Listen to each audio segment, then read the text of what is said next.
And welcome back to Open Studio.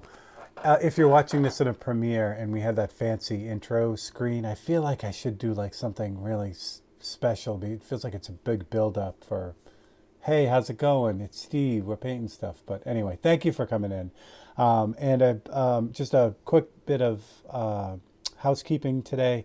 I just also want to really thank all the new subscribers and the new members. This YouTube channel means quite a bit to me and what I want to kind of get done. And you guys are the number one, obviously, part of that. So thank you all for everyone who has subscribed and, hit liked and commented and did all that, fun YouTube stuff. And a special thank you to all the members that have directly gone to keeping everything going. So with that being said, here we are.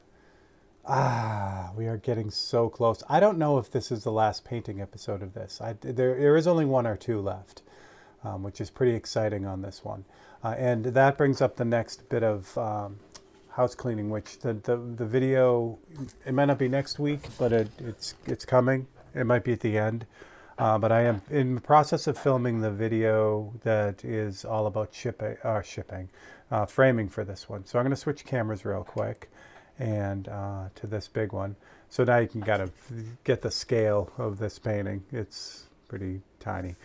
So here is the frame, and I'll be getting into this in the video, how I basically get this, how I get this all put together, how I build it. These frames are made from scratch, which is really fun.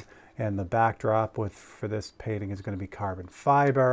And so I go through all this and the process. It's going to be only one video, so you get to see the whole process all broken down. Again, it isn't every single second, but I thought I'd get the highlights of this. So it's going to be really fun. Again, this is the frame for that, and when it's done, it'll be fancy. All right.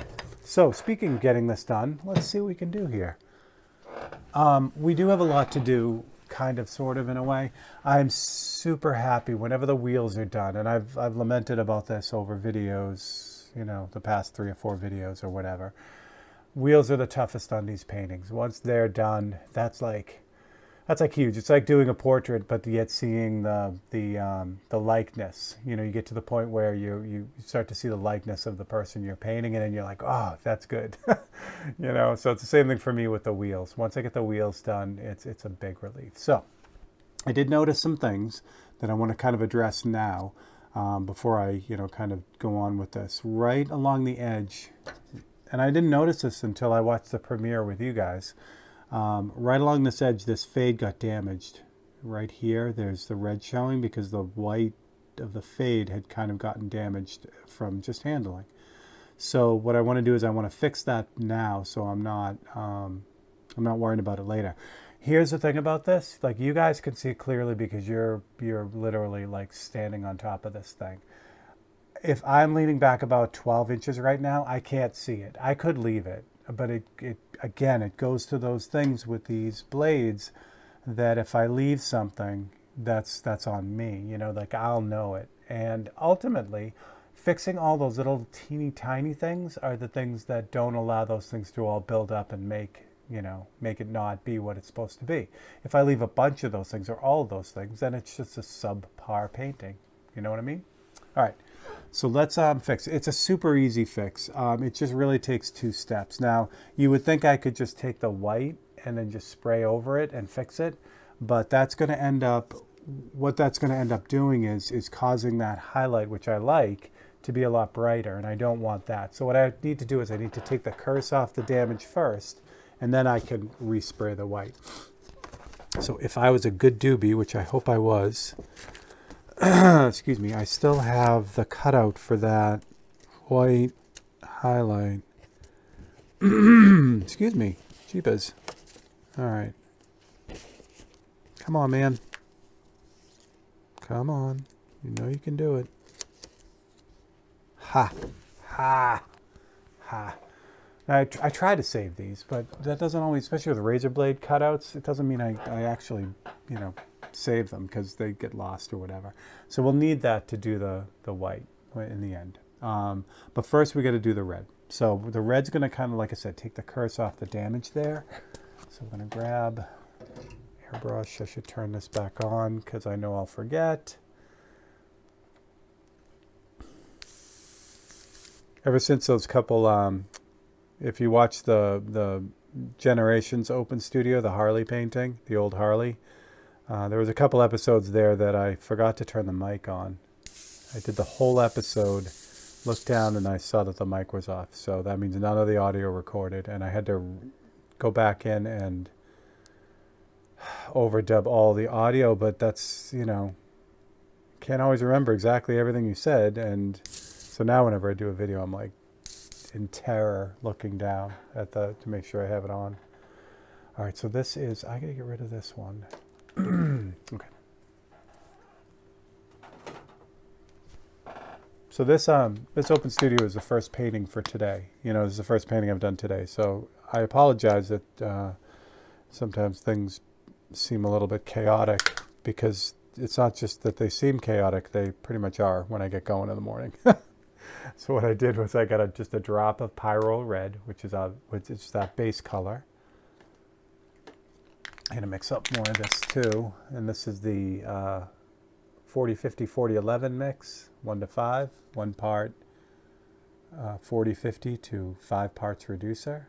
Just add a bunch of that because I need this really thin. I'm just doing a repair. So it doesn't have to be crazy thick, and you know, it just has to, I'm just going to gently go over this thing. And a tragedy struck this week. I broke my mixing brush. I leaned on it too hard and snapped it. Now normally that's not a problem, but I have a brush holder. Like it's just, it still works, right? It's just shorter now, you know? However, I have a brush holder that's built for really like long handled brushes, like acrylic and oil painting brushes. So when I go to throw this in the holder for the brushes, it falls way down inside and I can't get it. So I know.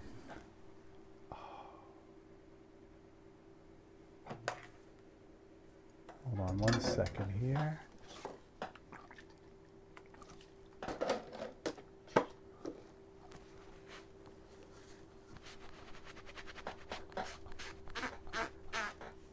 All right, what you're hearing now is me trying feverishly to clean the paint off my pants. All right, so the story there is I have pants that I specifically wear, and all clothes that I specifically wear when I'm working, because inevitably I get just, you know, drips of paint on my pants or shirts or whatever. So I call them painty pants. And so I literally have paint. I wipe the brush off on my pants. It's great. You know, it's nice.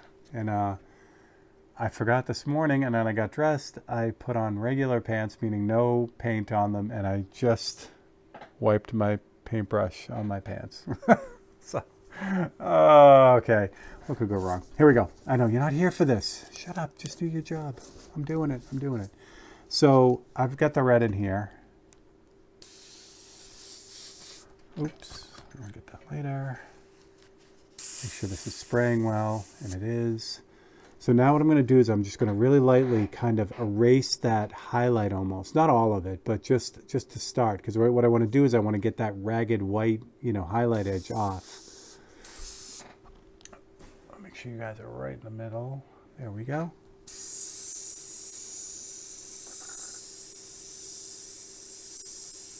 And again, I'm going to really lightly just kind of spray at this thing.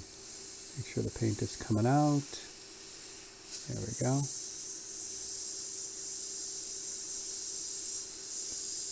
So this is really thin and transparent, because if I go in a place, like if I bring it out to a place that maybe, you know, I don't really want to hit, it's not going to do a whole bunch to that area. Where if it's super opaque, it would take me 1 or 2 passes to get this done. But then if I accidentally, like, you know, press it out into the window, I'd have to redo the window. This is so thin that that even the overspray really wouldn't be seen too far away from where I'm working. And that's really what I'm looking for. Again, because I don't want to turn a repair into a bigger repair and just have to, you know, keep fighting this thing. All I'm really worried about is the edge of that blade. You know, the edge of the handle where it got damaged.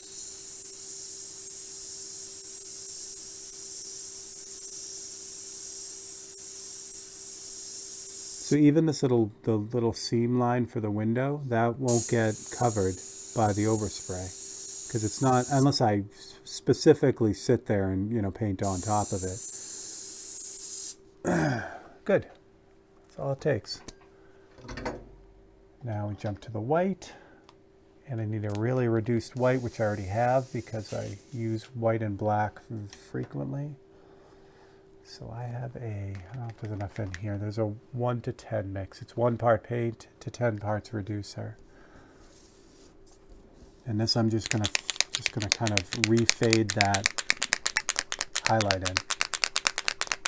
So you see what I mean by doing the red first? No, you can't because you can't see it. There we go. By doing the red first, I've taken off that damage. You know, I've kind of eliminated that ragged edge. So now when I go to put the white on it, it'll be nice and smooth. If I just go over at the white again, I'll just see the top part where it isn't damaged get brighter and brighter, and the ragged part, you know, eventually will smooth out, but the top part where it wasn't damaged will end up being way too bright. All right, so we're going to use a template here to recreate that, the top of that highlight.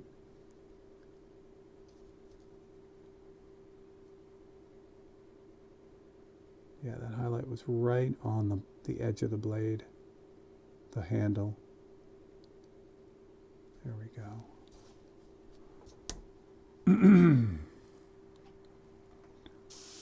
The white flowing.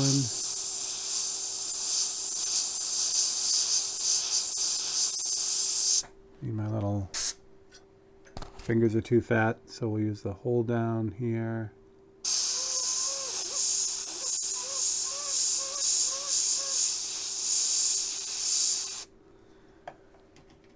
Lovely.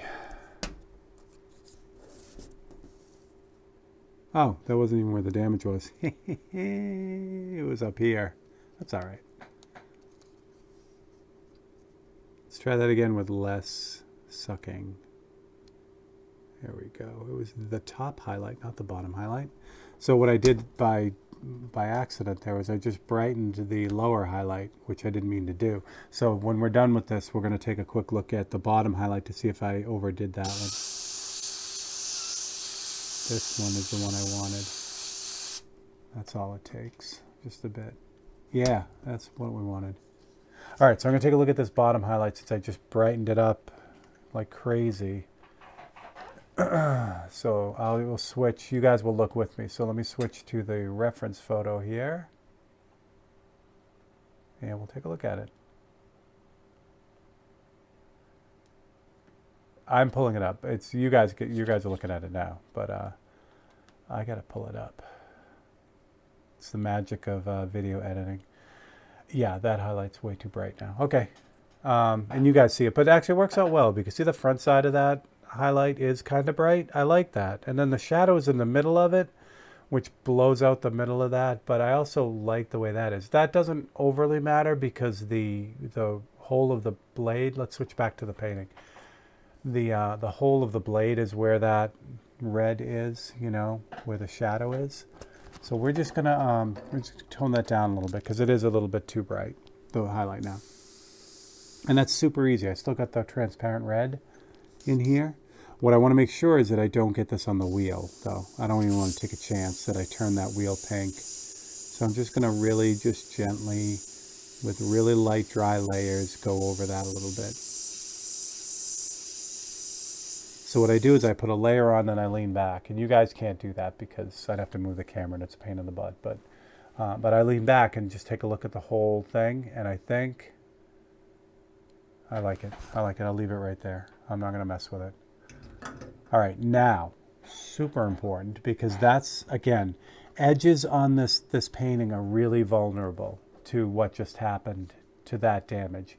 Because the paint is so thin in that right angle for the whatever it is, the edge, in this case it's the edge of the, excuse me, handle.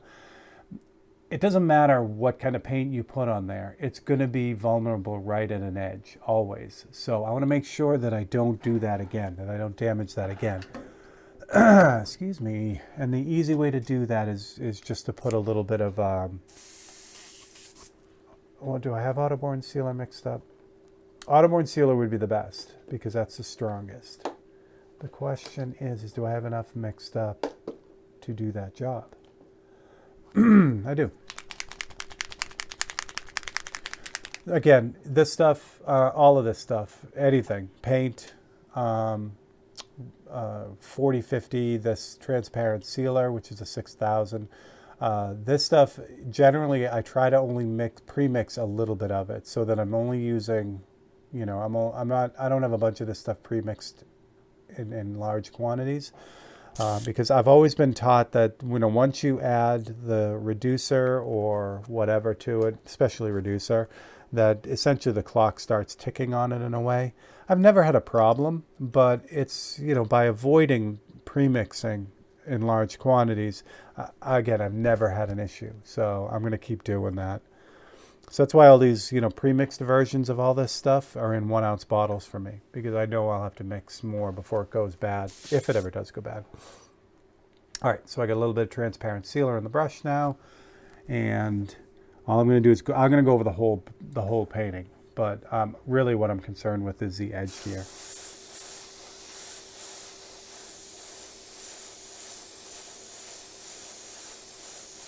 That's one light coat. Just let that dry a little bit. This stuff takes about roughly about 10 to 15 minutes to cure, and then 24 hours it's good forever. However, you can still work on it once it's dry, which means, I mean, it dries almost right away. So you can continue working. It's not like you have to spray this and then leave it for 10 minutes. I mean, that's a great idea because then you know that it's actually kind of on there.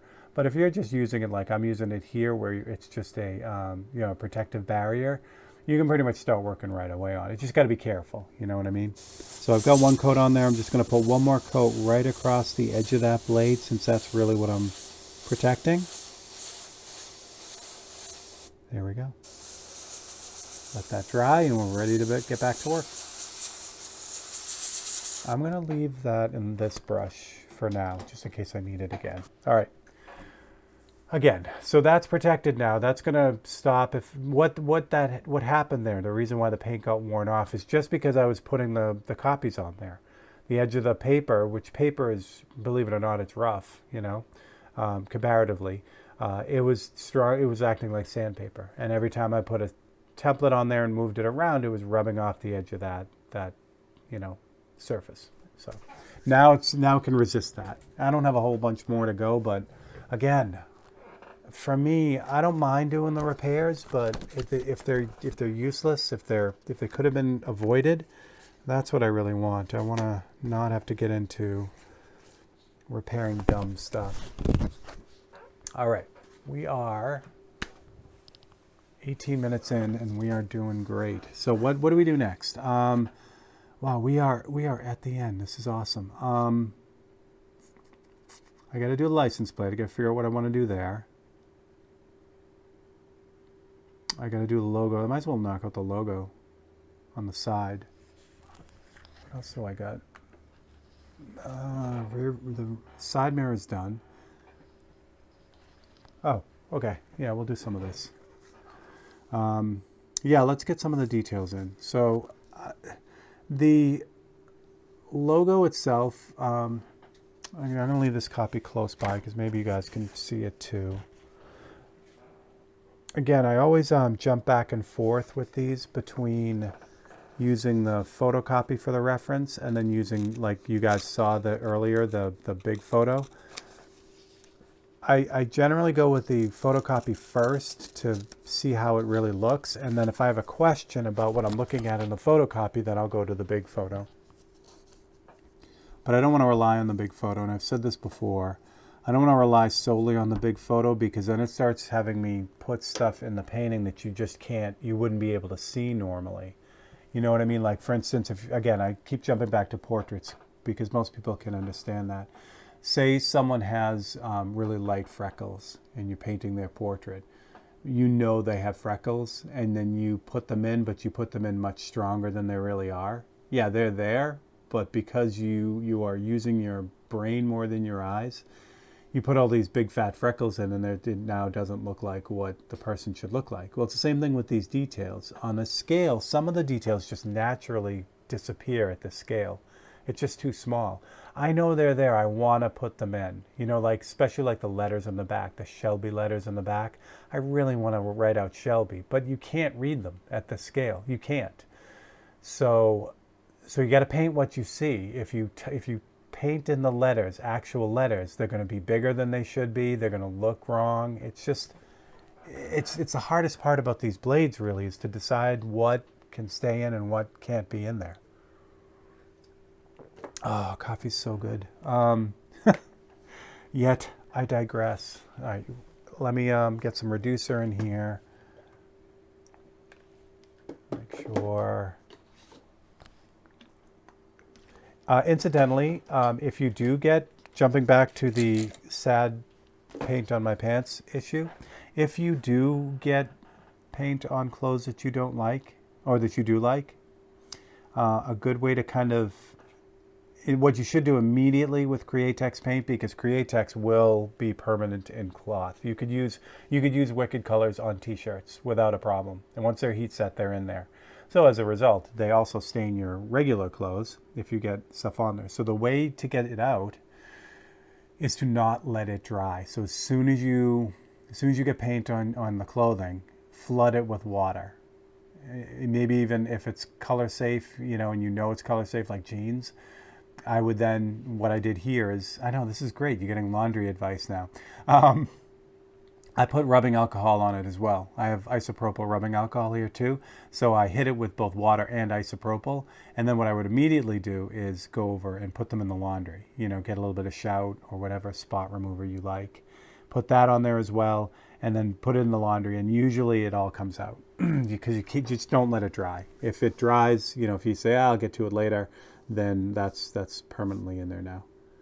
So there you go. So now you get laundry tips on Open Studio 2.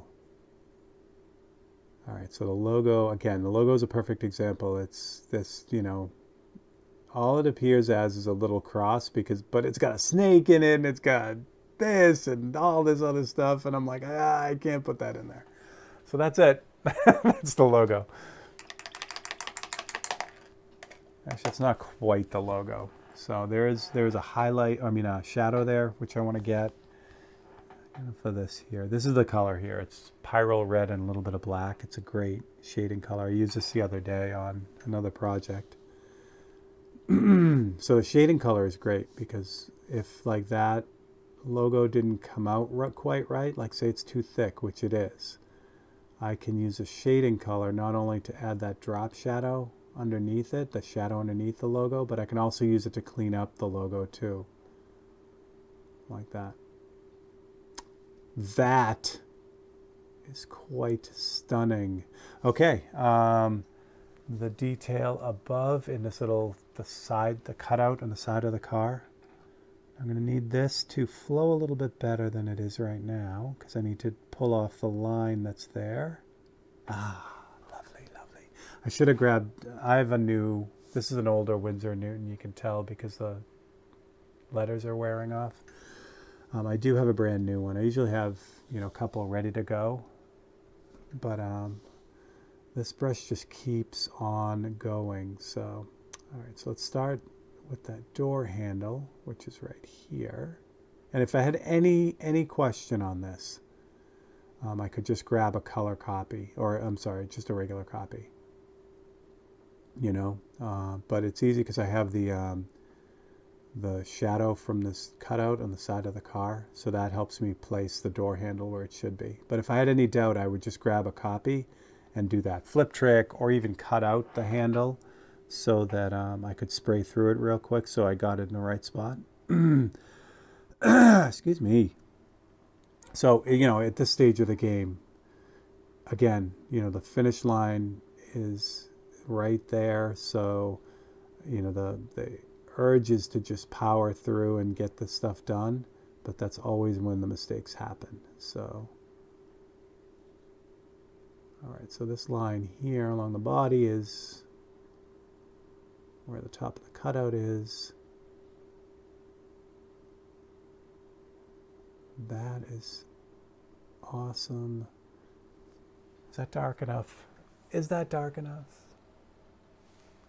I think so. It could be a little darker, but let's hold off and see what the rest of it looks like. All right. Oh, that would have been bad. Oh, I didn't palette the brush, meaning I didn't point the brush by kind of making a few strokes with it first. That would have been a big fat paint stroke, which would have been sad. All right, so the door itself is just forward of the logo.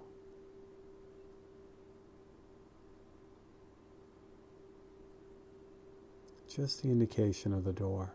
You can't see the line for the back of the door. Again, I want to put the back of the door in, you know, the back side of the door, but I can't see it. It's not there. Oh yeah, I still got to do the yeah, we still got to do the whole background. All right, yeah, this is, what do we got here? 4 minutes? Yeah, we're not going to finish it for this episode, so that's good. That's not, I mean, it would be nice to finish it, but again, I'm not going to rush it. So we're just going to keep going with the details. This is good though. This is like the icing on the cake stuff. So I'm going to grab a dark gray here. I got a little bit of blue in it, but that's okay. Dark gray, and I'm just going to pop this. The gasket on the bottom of the window is a little bit darker, so I want to get that where it should be. I like that. Also the door handle, I'm going to use the gray for this because it's close enough to black and it's such a small thing. Oh, all right. So again, I'm usually a pretty bad judge of how many more episodes, but we are at one more episode for painting this thing. That's super exciting. All that's left to do is the logo in the back, which is going to be a Mustang, you know, the Mustang. And then from there, I don't think there are any highlights or anything that I'm missing now. Everything looks really, really good. So I think after that, we just clean up the background and we're done. We sign this thing and we're ready to go on to framing. So there we go. Yeah. Do we have time? We have 2 minutes. Don't rush it. We're going to rush it. All right, so we're going to do the Mustang logo in the back. So again, this is, subtlety is the key here. So I'm going to go for a gray. You would think, you know, yeah, just put it in black or whatever. But I'm going to go for a gray to start and then see. This is probably going to be too light. And then see what it looks like. And if I need to darken it, that's great. If I can lighten it, I'll probably do a little bit of both. Like I'll make it more like 3D-ish. So this will be just a good chance to, this is very light, but that's okay too. Again, you know, I know what the logo looks like. I want to put it in with the legs and the mane, but you just can't see it. So, all right, that is too light, but that's okay. We're gonna let that dry. Yeah, we'll end this episode with our little Mustang friend here. So I'm gonna grab some black. What gray will work? This is a darker gray up here, so we'll use this one. Okay, so I've got the lighter gray in there already. I'm going to palette out this darker gray, and I'm going to do the same thing I did with the front logo. I've got the light gray on there, but I'm going to just, with the darker gray, I'm just going to kind of start indicating where the shadowing would be on this little guy. And again, it's subtle, but it's going to work out. And that will give me this raised little pony in the back on the license plate, which I love so much. And let's just go for it. So we'll make it 100% raised. So we'll grab some white. And again, I'm just making this up. So you just kind of gotta, again, it helps to know, you know, what it is you're painting. Have seen it a bunch of times, and fortunately Mustang logos I've done a lot. So then I get some of the little highlights on the mane and the back, you know, where the highlights would normally hit. And that's it. That's what we got. All right. So there is the Mustang painting. Next episode, we'll clean up the background, which I which will be good, and do any of the final touches on this thing, and then we'll get some more of that clear on it to protect it before it actually gets cleared. All right. So thank you all for hanging out with me again. Thank you to the members here. You guys actively keep this going. Thank you to everyone who's subscribed or is about to subscribe. Thank you. That really helps the channel grow, which is amazing. And of course, thank you to my Patreon members. You guys as well keep things going. There are special perks for members here on YouTube and for Patreon. So if you'd like to do that, if you'd like to support me, I try to get back as much as I can. And that's what I got. So for Steve Leahy and Open Studio and his nearly finished Mustang painting, I will see you guys all next week.